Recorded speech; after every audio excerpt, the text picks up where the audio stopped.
There comes a point in the journey when the burden falls off your shoulders and the struggle ends. Right there I realized that it was not by hand or by effort.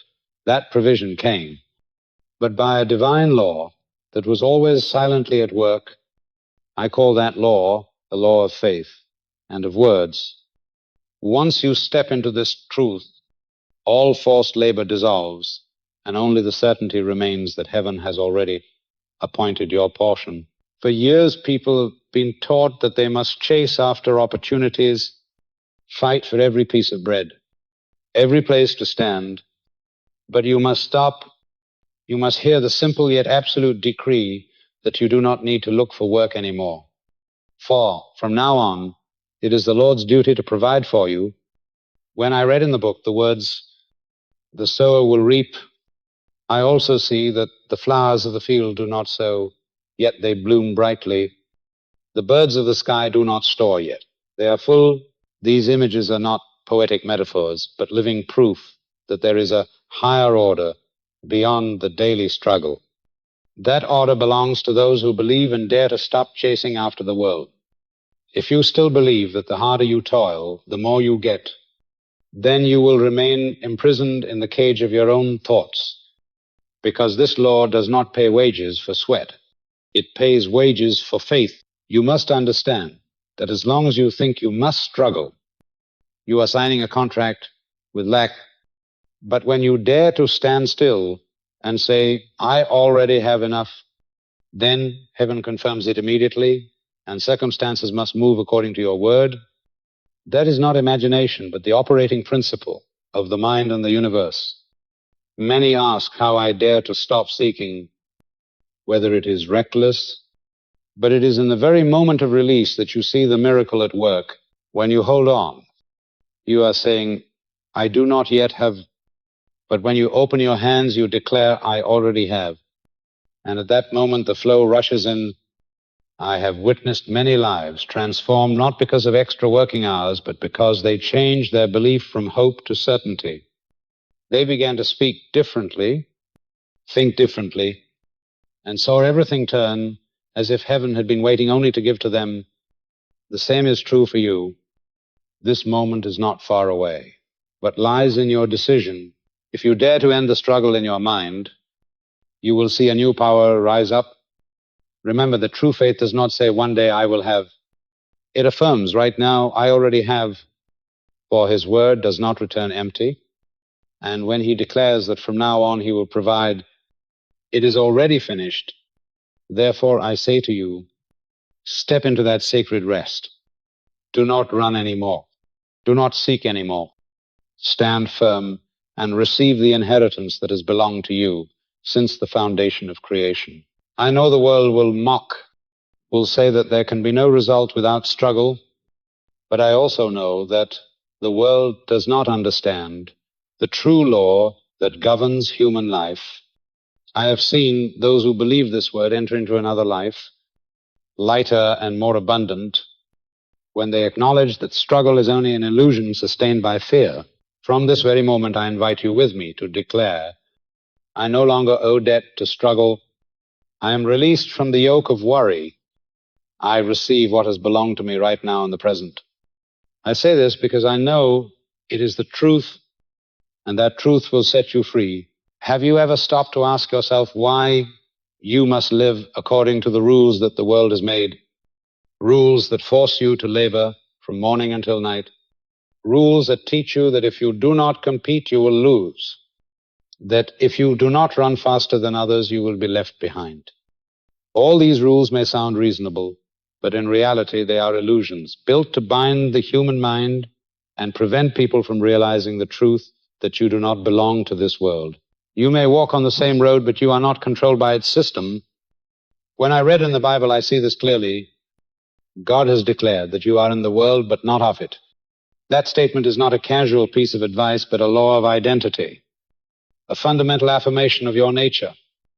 When you still believe you are a victim of the economy, of jobs, of the market, you are denying your true origin, for you were created as the heir of a divine treasure that cannot be exhausted. I ask you, Do you want to live under the rule of the numbers in a bank account, or live by the guarantee of one who has never broken a promise? Look at nature. The birds of the air have no financial plans. They do not worry about whether there will be enough seed for the next season, yet not one of them goes hungry. The flowers of the field do not work with their hands. They have no loom to weave their colors. Yet not one petal is less glorious than the robe of a king. Why do these creatures not worry and yet have enough? Because they operate according to a higher law, a law that you also have the right to use if you are willing to believe. I have seen many people in despair turn to heaven for help. They cried out that they had no way out, and in that very moment the gateway of miracles opened. This did not happen because they suddenly became lucky, but because they no longer believed in the harsh laws of the world.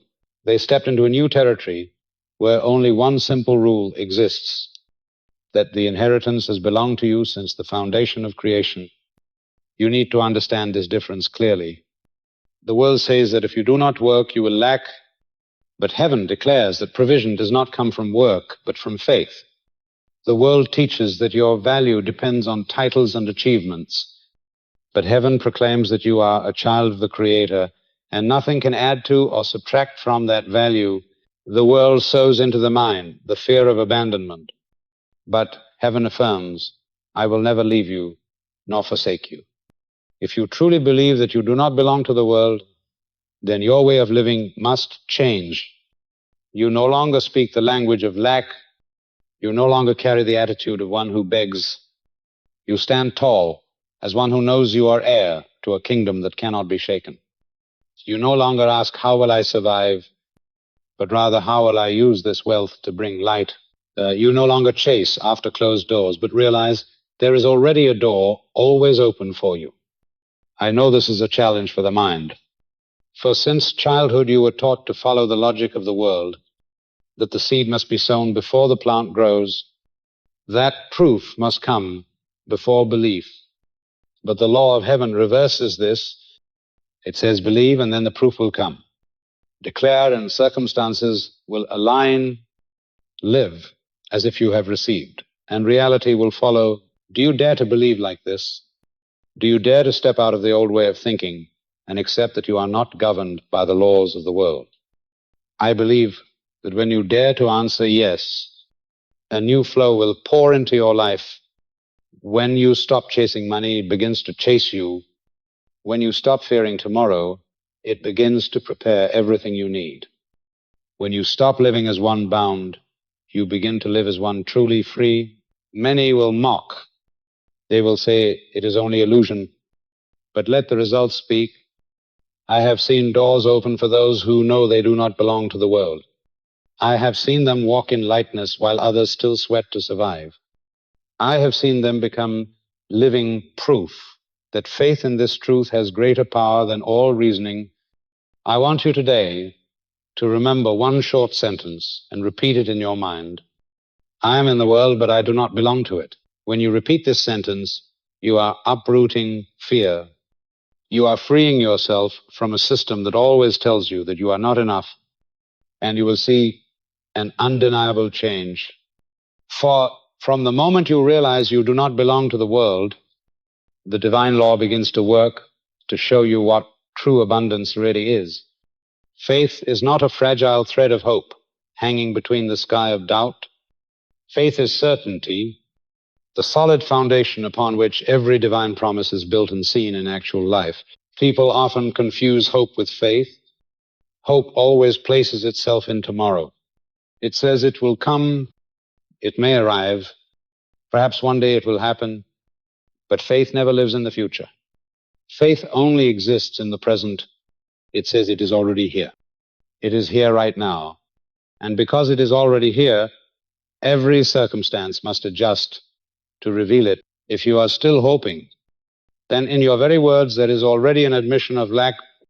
You have confessed that in the present you do not have, and so your mind signs a contract with emptiness. But when you step into knowing, you affirm a reality already complete. And from there, everything hidden in the unseen must become visible. When I observe the lives of those who believe this truth, I see a common pattern. They no longer ask, when will it come? They do not ask, how will I get it? But they act and think as if it is already part of them. And that state itself draws the unseen into the seen. They know with certainty that the Word of God cannot return empty, and that a single word is enough to set the whole universe in motion. Therefore, they no longer wait for evidence before believing. They believe first, and evidence comes after. It is like a seed when planted in the ground.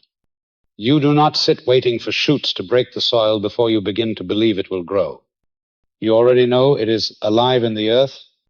You know, even when your eyes do not yet see, that is faith, and then in time, at the right moment, the sprout appears, not to create life, but only to reveal what has always been there. Those who live in hope have a wavering mind.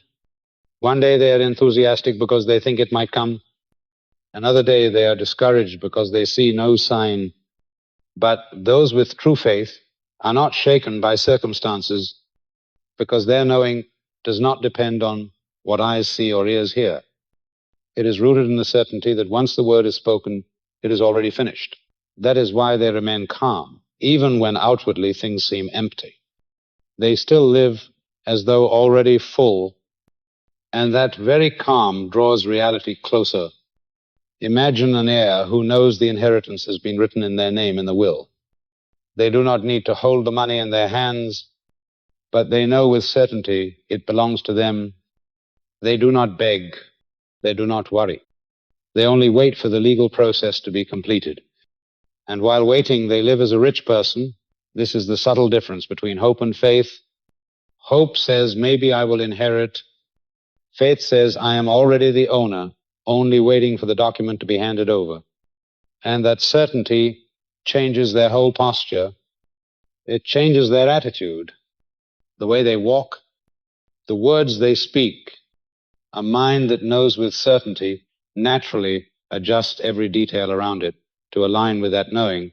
The law of the universe does not operate by the fragility of hope, but by the firmness of certainty, because what you affirm inside will gradually take form outside. If you only hope, you remain in a state of waiting. You live as one who lacks, and you extend that condition. But if you truly know, you step into another frequency where lack must give way to abundance, for the universe does not resist a firm declaration. I have seen people pray for many years without change, because in their prayer there was still only hope. They always asked and longed, but within they still secretly admitted that at present they lacked, and that admission itself delayed the answer. When they changed their language from pleading to declaring, from waiting to knowing, everything began to move quickly, as if the doors that had already been opened were only waiting for them to step in with a different posture. And once they stepped into that posture, nothing could stop them. Faith is not fanciful imagination, but sharp awareness. It does not say, I hope I will have enough. It says, I already have enough. It does not whisper, perhaps I will be healed. It declares, I am already healed. It does not look into emptiness, waiting for a sign. It looks directly at the present and affirms that wholeness already exists. And from that knowing, the unseen must appear. When you truly step into faith, you will see the difference. You no longer wait like a thirsty one, sitting by the well. You drink directly from the source already in your hand.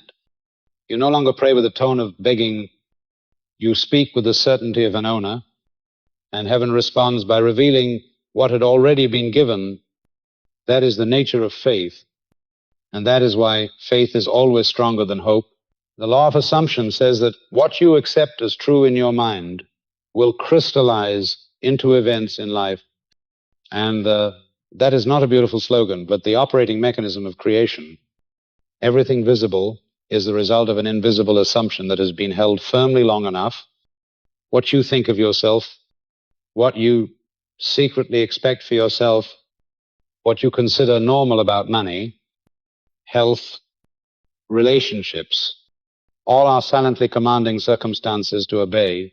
You may pray many words, but if the root assumption remains, I lack, I struggle, I am slow, then that prayer is only a coat of paint, while the frame of the house is still bent.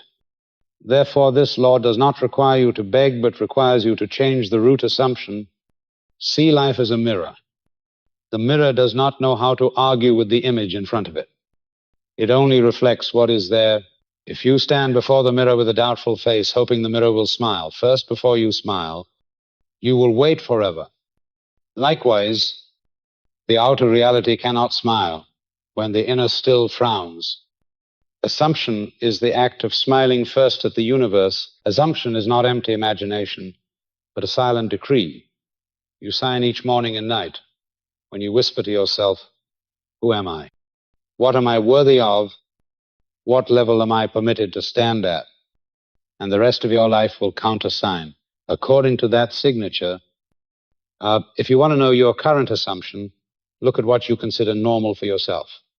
People do not live by what they occasionally believe, but by what they assume as every day.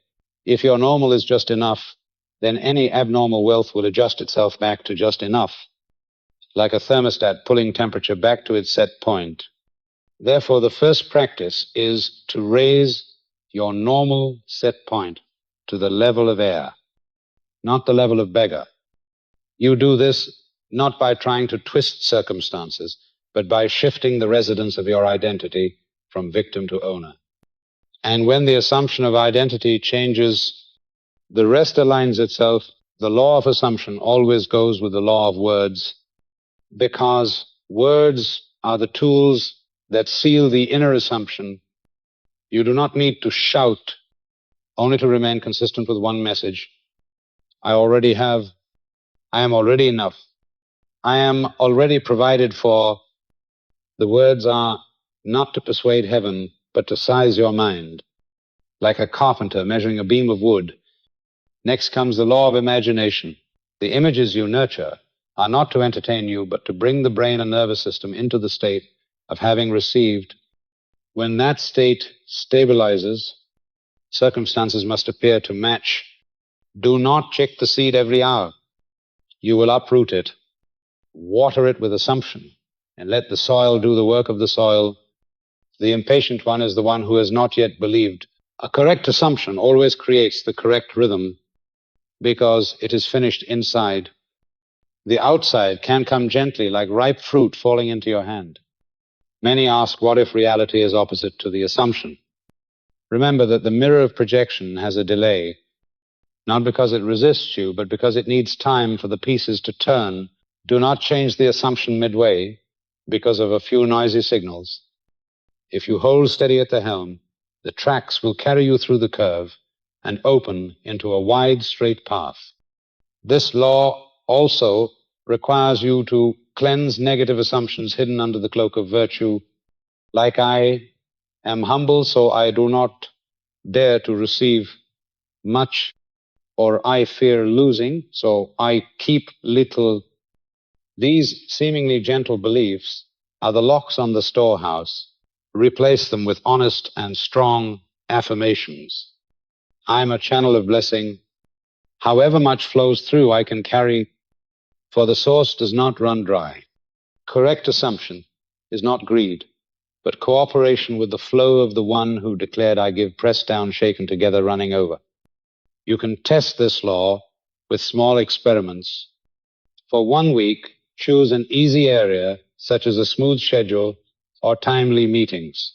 Each morning, set the assumption today. Everything aligns with me. I always arrive at the right time and meet the right people. Then walk as one whose schedule is already perfect. You will be surprised as sudden delays dissolve and fitting arrangements appear.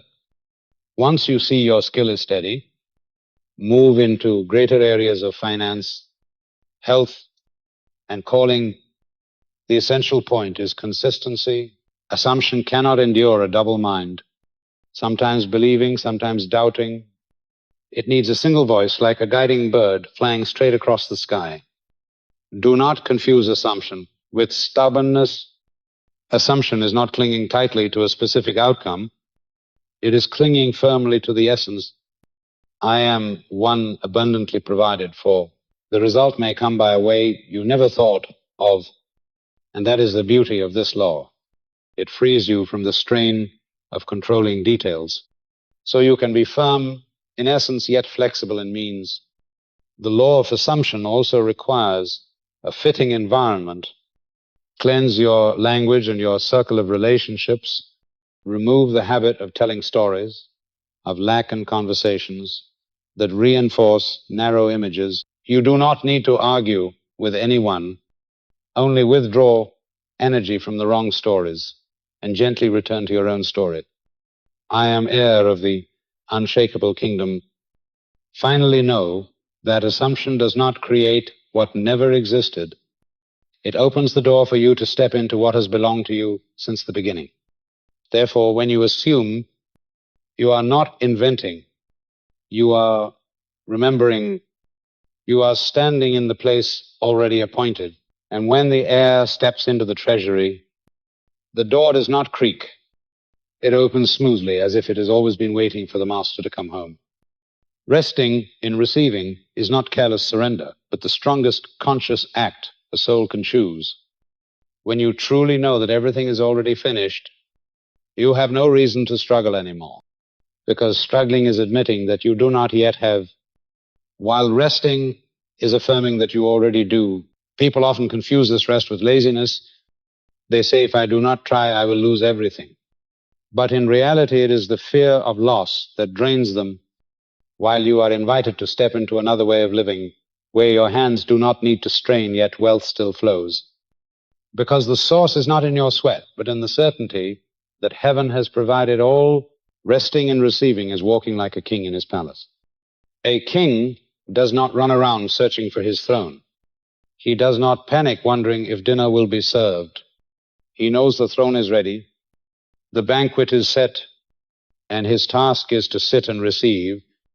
In the same way, when you truly believe in divine provision, you no longer stay up at night calculating. You no longer glue your eyes to numbers as if they were destiny.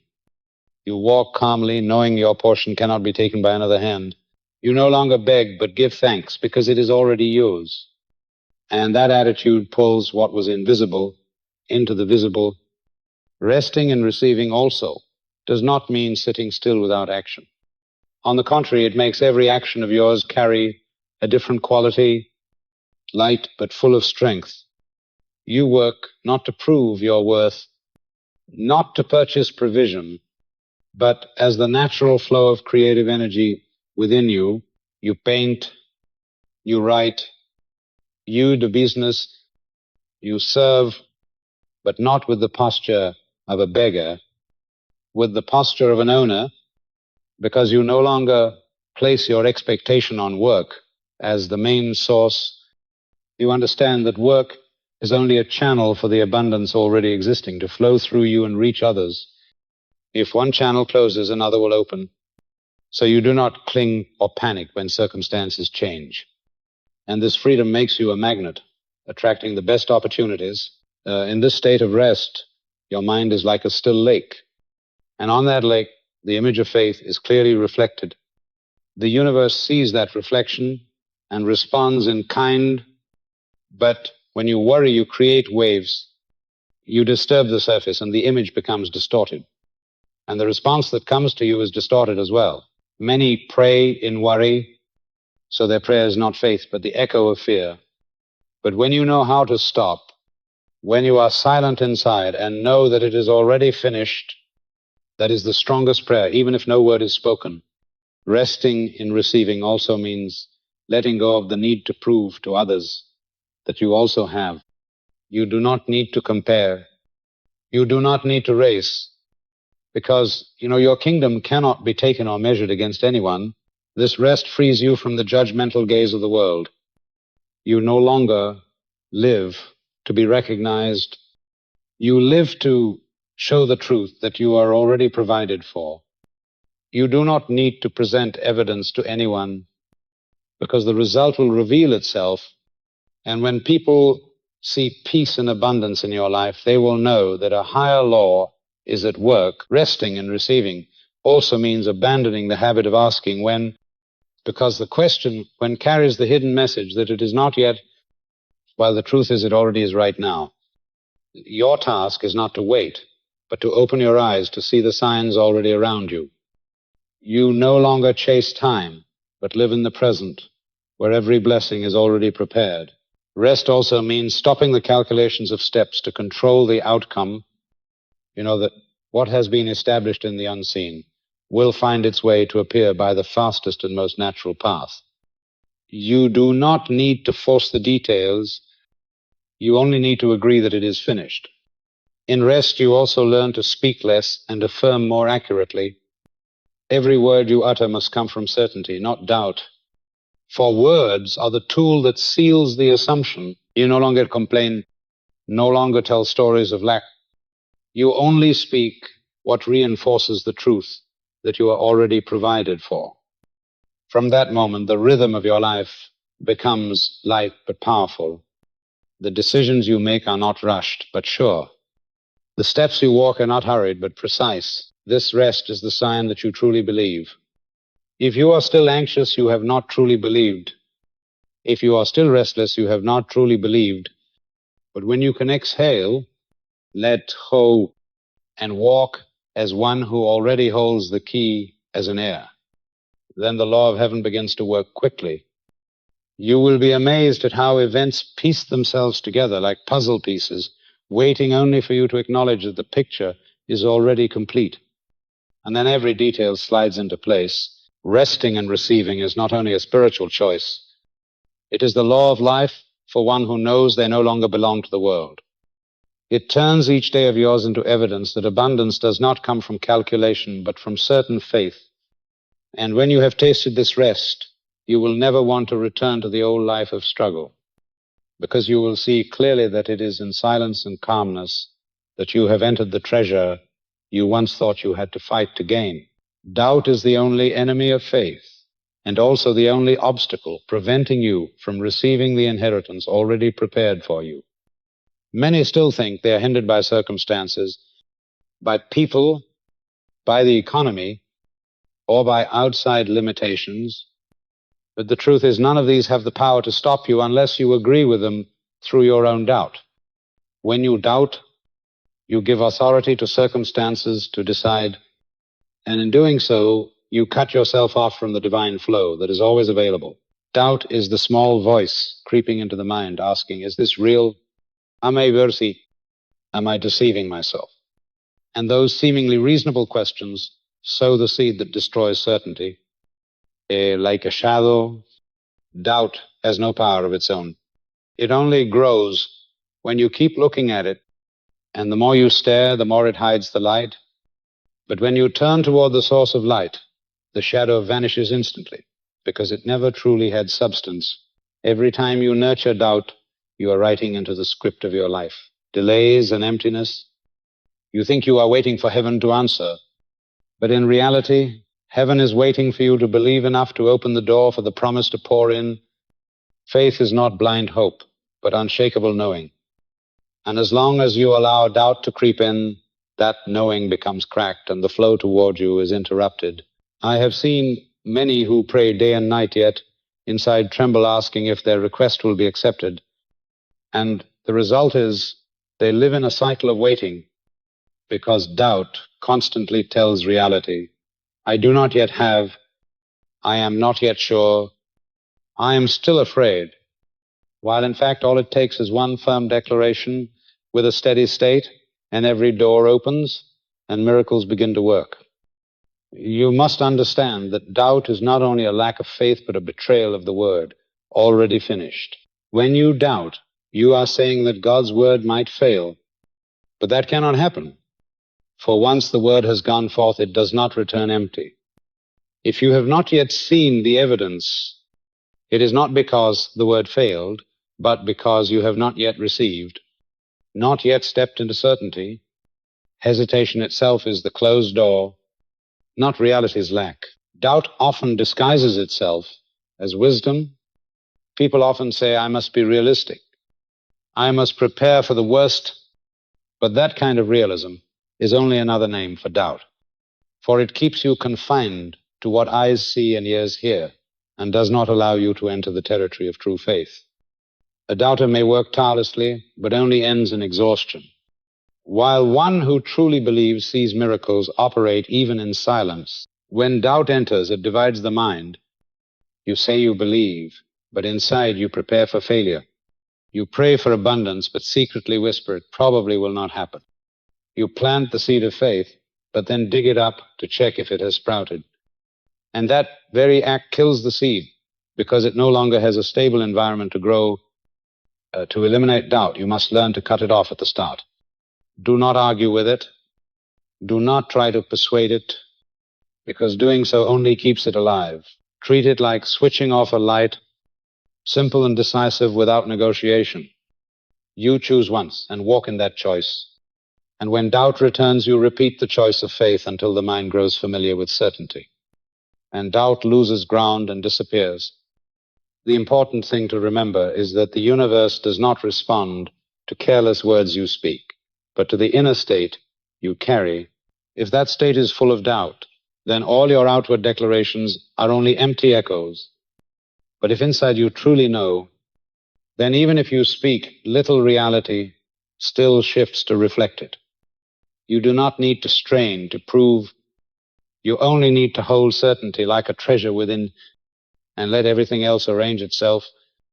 Doubt may come through your environment, through the words of others, through fearful news.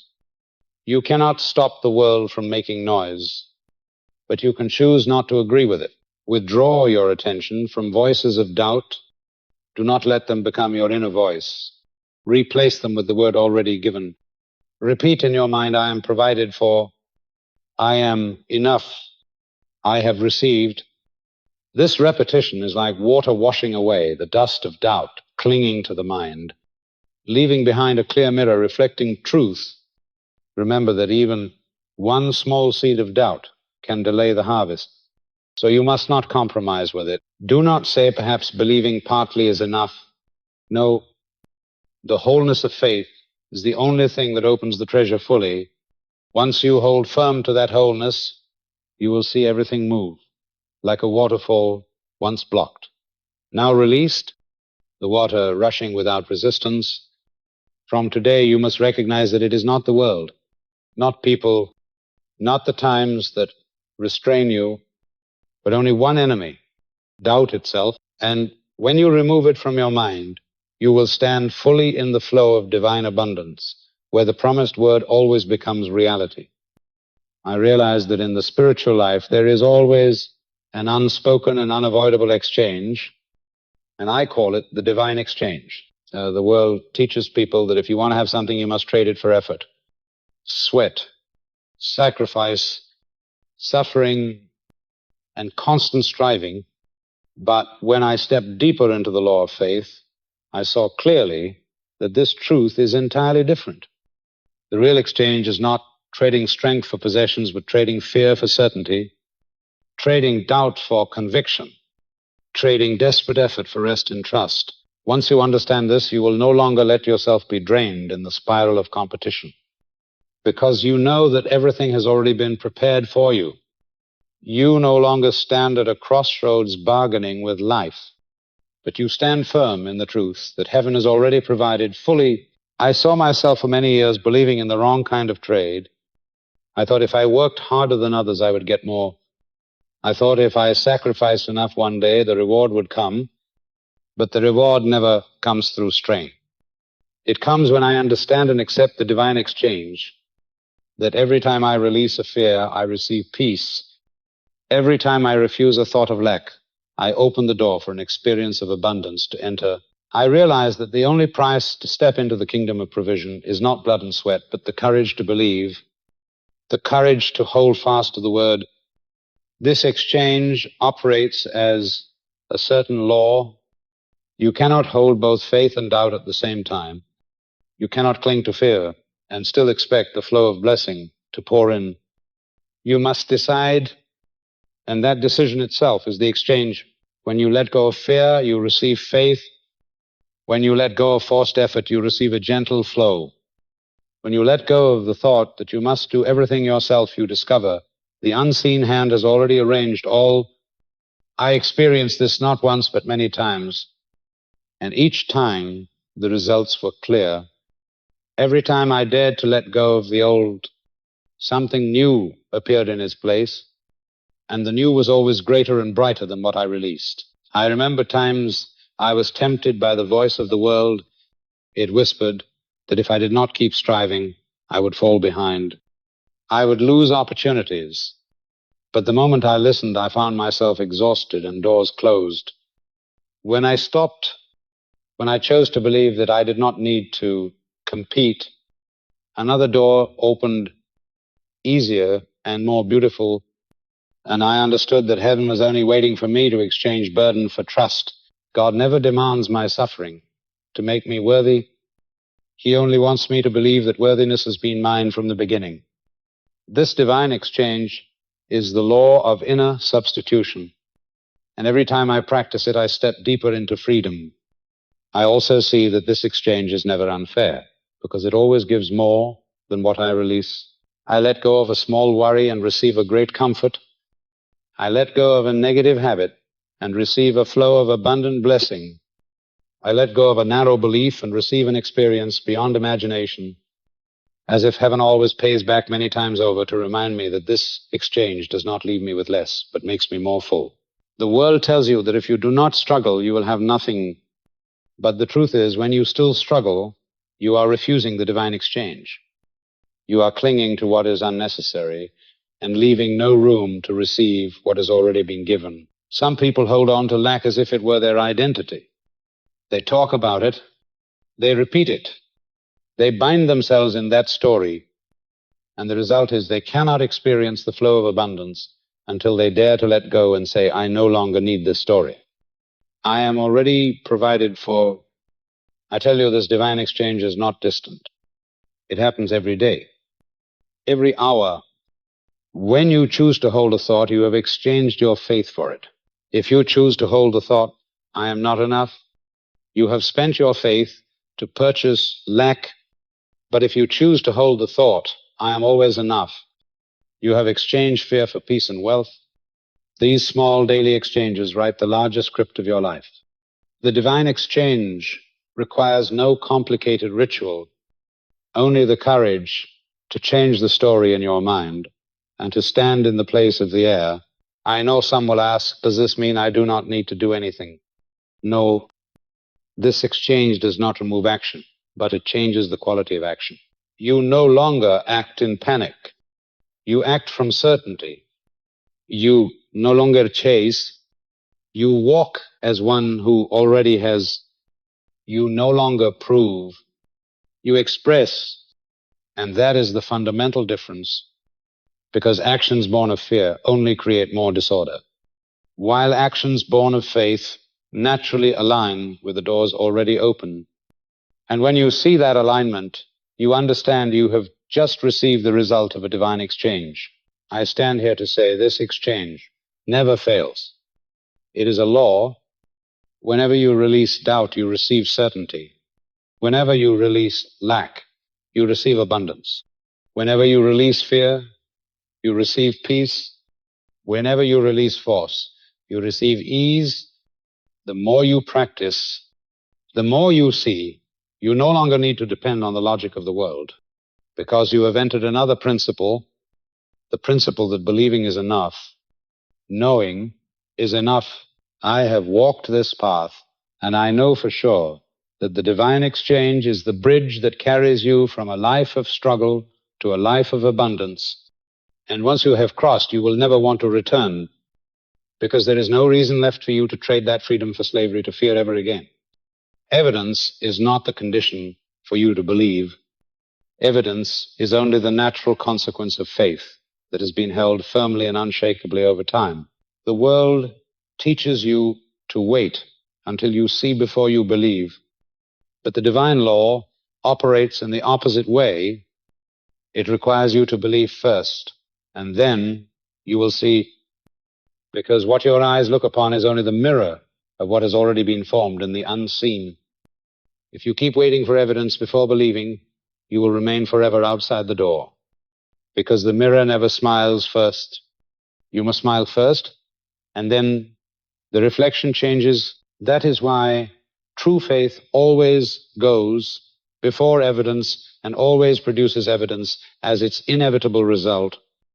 When I began to live in this certainty, I realized a clear principle that every time I believed firmly in something, without any outward sign, I had sown a seed, and that seed would certainly break forth. Evidence is the harvest of faith. If I look at the soil and say, I do not see any plant sprouting, so perhaps there is nothing, then I am denying the whole hidden process of the seed.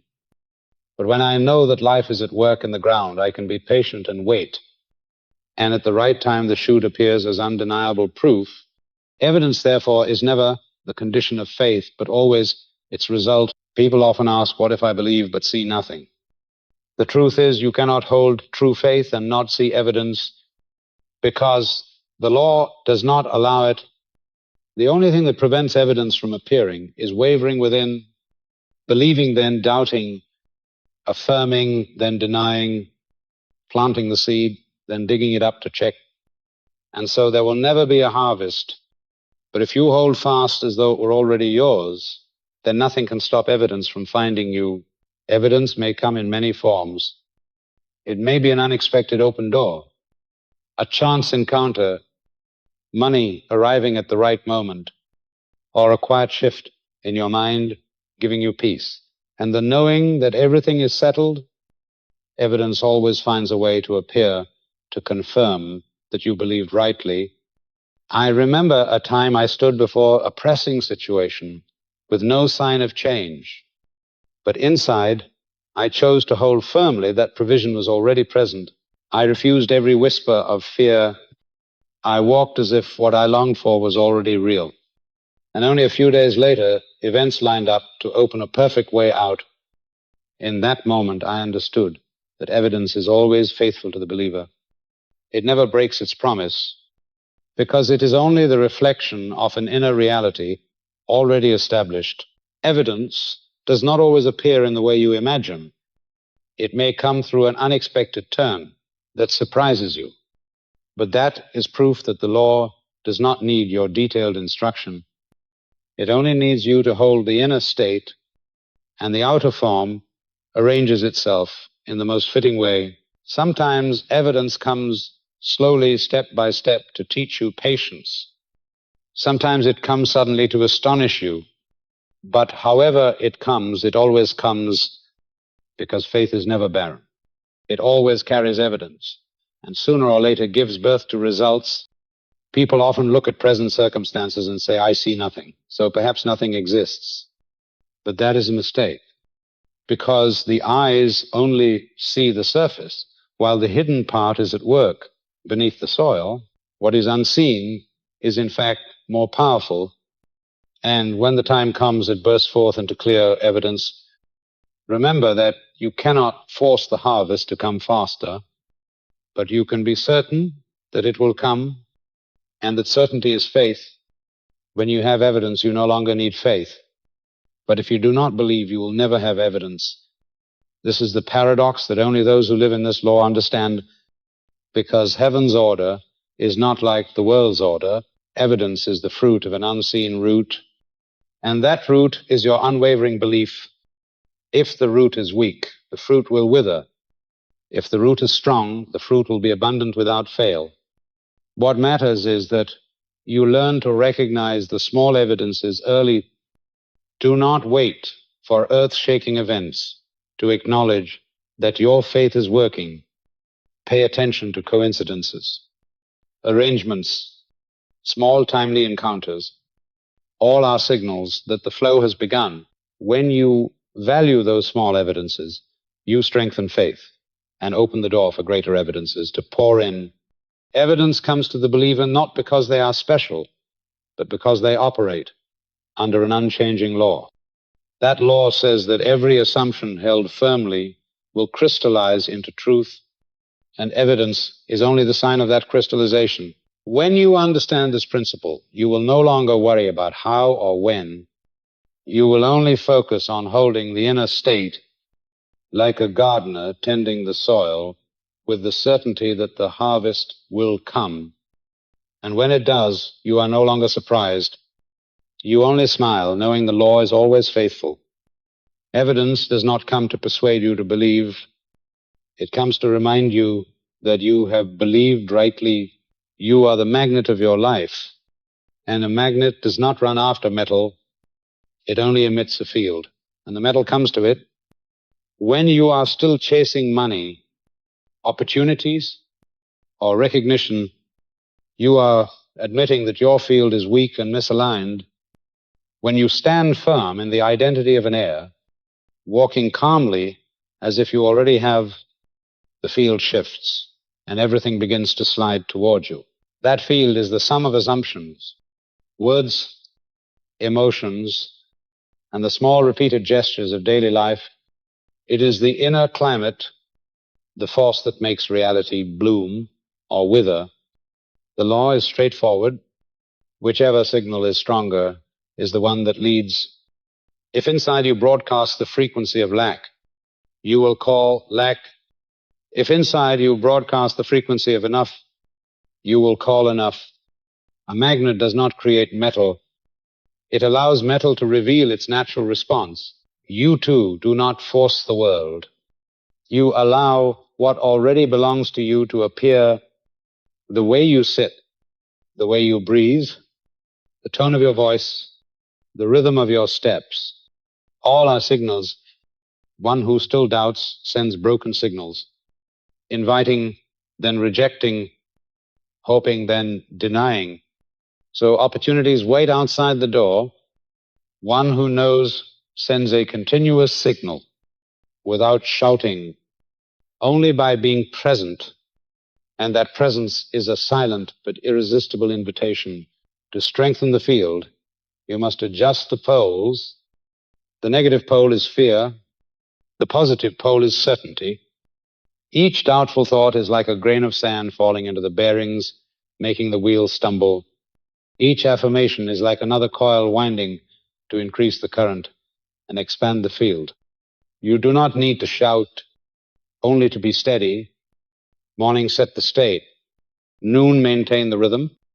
Evening seal the belief, and let the day pass in gratitude. Your words are the current flowing through the coil. Every complaint is a short circuit. Every sigh cuts the power, while every correct affirmation increases the current and tightens the lines of force.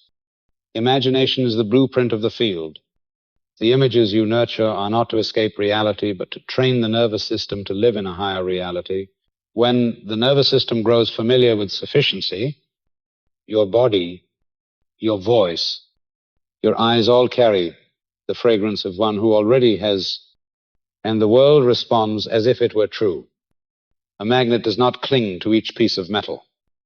It does not fear loss. Loss only exists for those who still believe the source is in the object, while one who understands the law knows the source is in the field. If one opportunity leaves, another comes. If one door closes, the field opens another. Therefore, you do not need to bargain with lack. You do not need to beg the times. You only need to reinforce the field with consistency. Consistency is the luxury of the soul. The inconsistent burn their field with emotional swings. Morning belief, afternoon worry, evening checking, while the consistent walk slowly but surely, not rushing, not uprooting the seed to check the roots. They let the law do the work of the law, and the ripe fruit falls into the hand already open. When you stand in the magnetic field of sufficiency, money is no longer something you chase. It is something that prefers to dwell where it is clean. A clean mind is a safe home for money. A cluttered mind makes money stay for a while and then leave. Clean away the fear of loss, for that fear is a repelling magnet.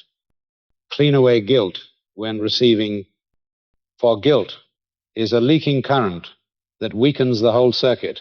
You receive as the steward of a great storehouse, receiving to circulate, receiving to serve.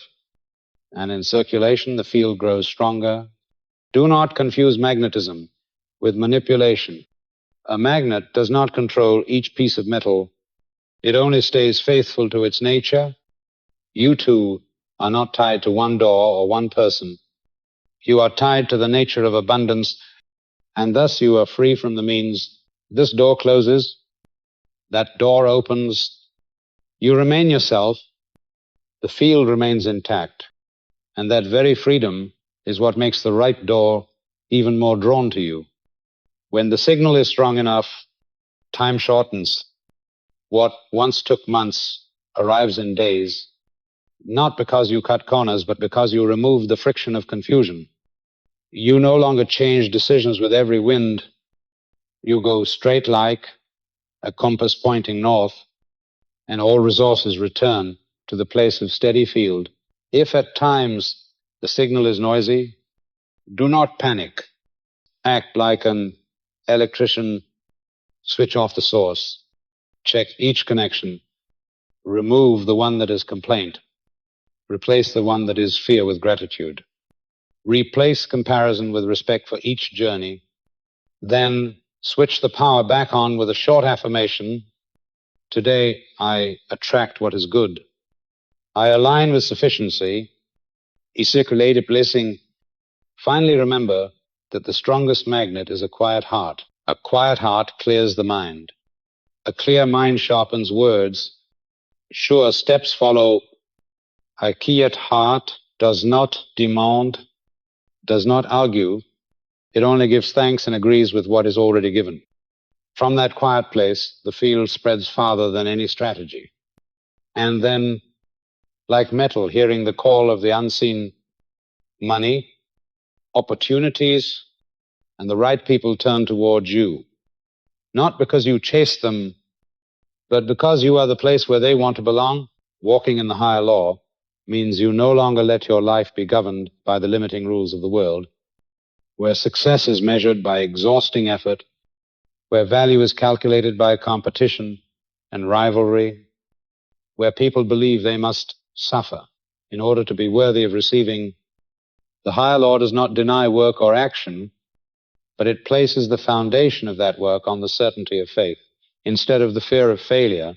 When you walk in the higher law, you act from fullness and not from lack.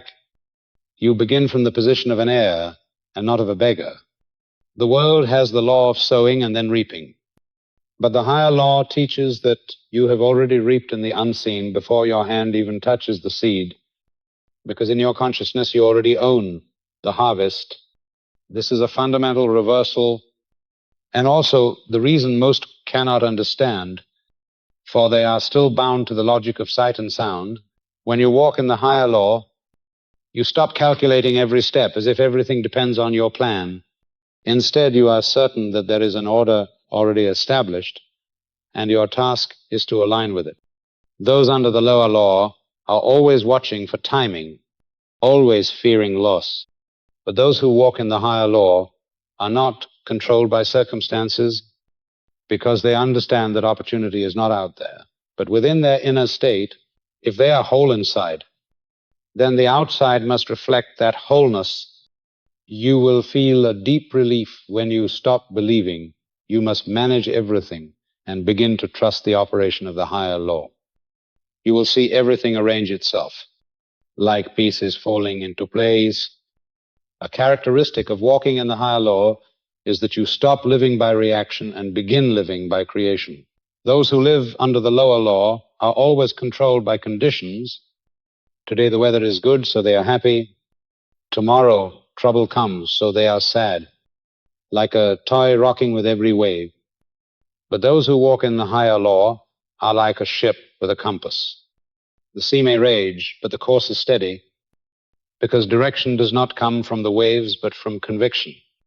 They do not wait for favorable events to believe, but their belief bends the events. This is the power of the higher law.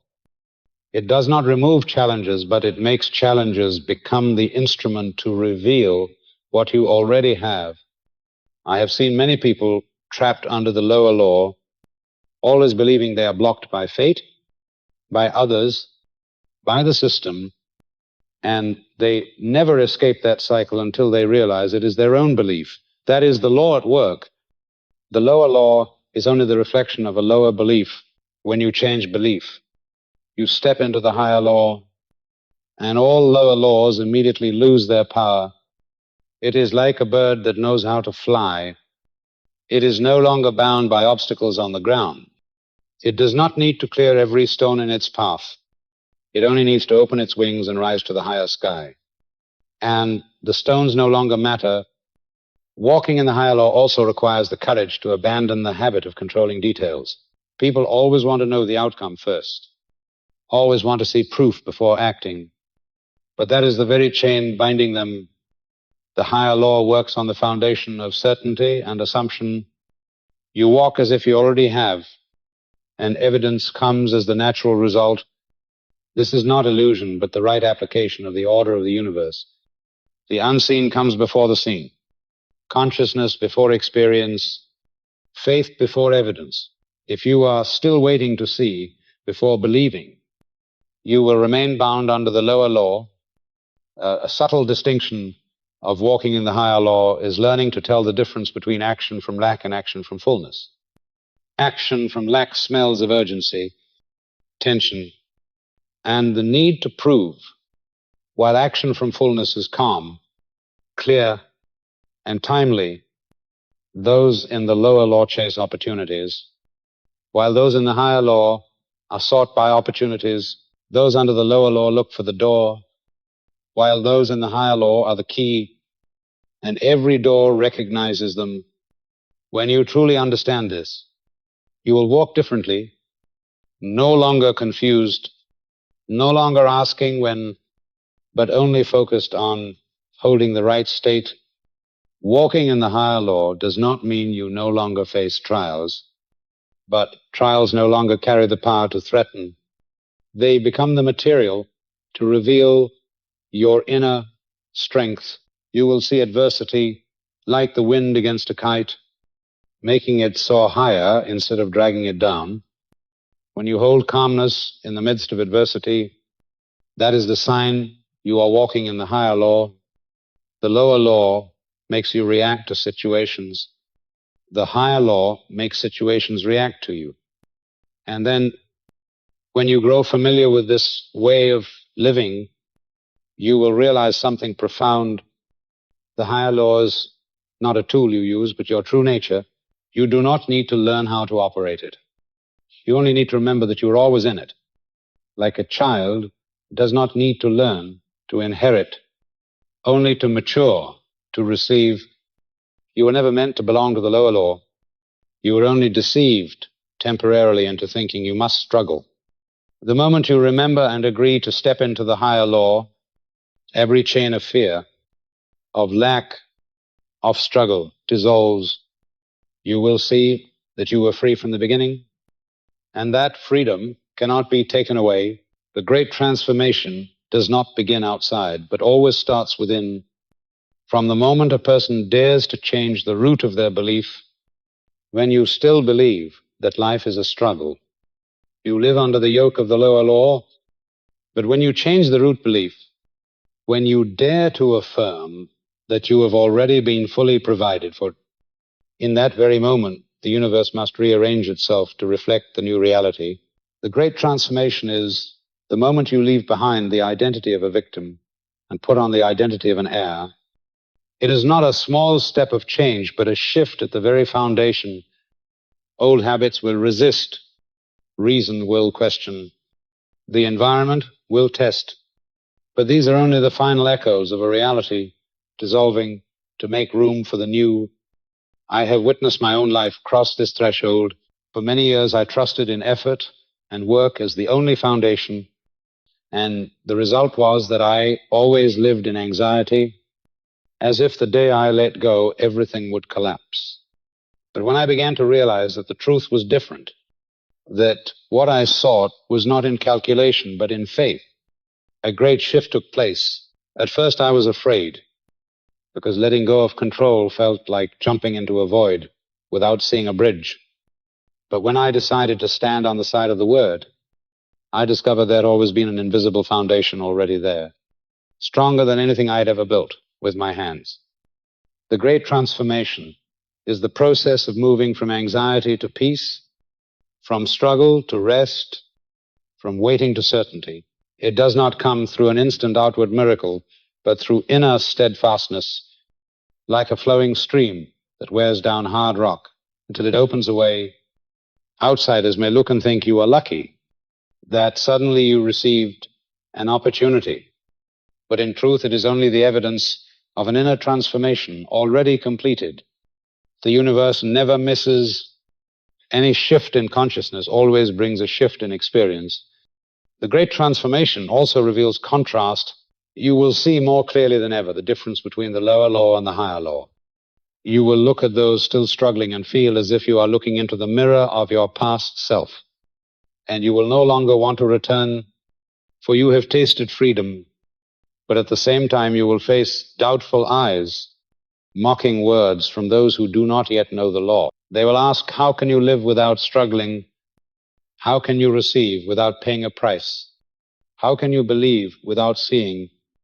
And you will only smile because, it is their belief that keeps them in chains while you have stepped out. The great transformation is not only personal, it spreads. When one person truly lives in the higher law, they become living evidence, and that evidence is contagious. Others see peace in you. They see natural abundance in you, and they begin to wonder if it can be for them too. Your very presence becomes the most powerful sermon without eloquent words, only the firmness of your walk. This is how a life is changed, not only to free itself, but to open the door for many others. In this process, you will learn that the great transformation is not a final destination, but a journey. Each day, you shed another layer of fear. Each day, you stand firmer in the identity of an heir. There are days doubt returns, but instead of panic, you see it as a sign that another old layer is falling away. You no longer define yourselves by passing winds. You define yourself by the unchanging foundation. And that foundation declares that you are enough. You are already given. You have nothing left to prove. The great transformation also changes how you see work, money, and relationships. Before, you worked to survive. Now you work to express the life already given. Before, you saw money as the source. Now you see money as the channel. Before, you sought love to fill emptiness. Now you love because you are already whole. Every outer interaction changes quality. When the inner root has shifted, this is not outward decoration, but an inward rebirth. And then one day you look back and realize you have gone so far, you no longer recognize the old self. The fearful one has disappeared. The calculating one has disappeared. The one who lived for outer approval has disappeared. In their place stands a free person, one who knows with certainty that heaven is the source, and that source never runs dry. That is the great transformation, irreversible and unlosable, because it does not rest on outer evidence, but on inner truth.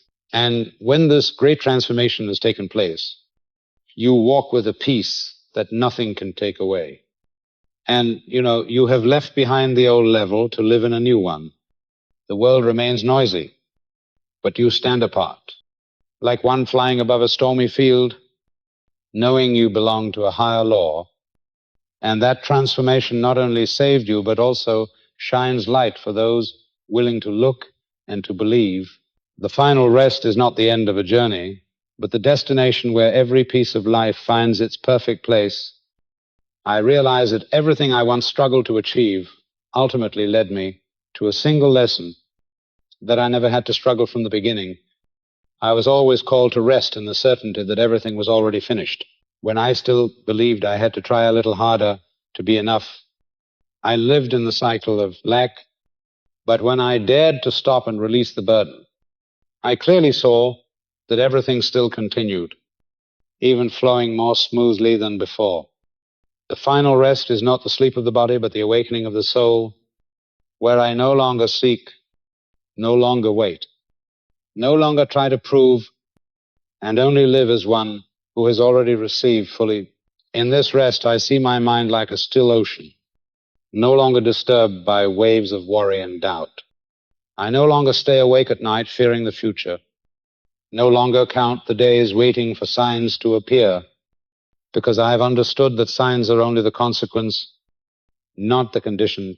I have learnt the costly lesson that evidence never comes to those who wait for it. Evidence comes only to those who believe. And because I believed I had evidence, not just in a single event or a temporary blessing, but in the very fragrance of my daily life, everything in my life began to flow in a gentle rhythm, as if the whole universe had decided to sing in harmony with me. The final rest gives me a freedom no gold or fame can provide. I am no longer dependent on the reactions of the world. I no longer need recognition to know my worth. I know my worth because it was determined before I existed. When I walk in that awareness, every judging eye becomes passing wind. Every mocking voice becomes dust, and I see that I am no longer a victim of circumstances, but the one who directs the rhythm of my own life. This rest does not kill action, but purifies it, making everything I do clear and timely, no longer rushed, no longer frantic, no longer based on fear of loss, but only to express what is already given. I understand that the final rest is not neglect or abandonment, but the highest consecration.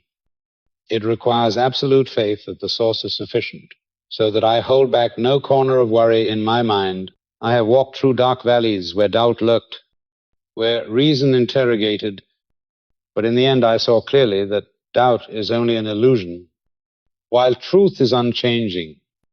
And that truth is that I have been provided for, I have been chosen, I have been given, not because of my work, but because of my identity.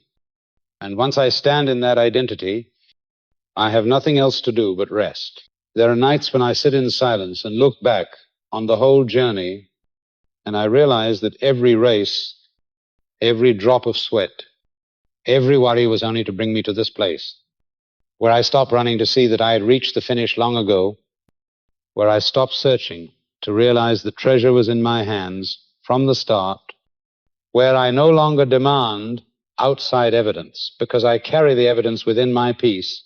This final rest is like the music that settles after a fierce symphony, but its echo lingers longer than any climax. When I stand in this rest, I also realize something profound, that this rest is not only for me, but for anyone who dares to believe, anyone who dares to cross fear, anyone willing to let go of the illusion of control, to entrust themselves to the higher law. I see clearly that every soul is invited into this rest, but not all are willing to answer. Many still believe rest is weakness, but they do not understand that rest is the greatest strength, for it affirms certainty in the unseen, and that certainty forces the visible world to yield. The final rest also teaches me the lesson of time, that there is no tomorrow to wait for. Everything exists in the present, and only when I agree that it is finished does it appear in my life. Therefore, I no longer live in waiting.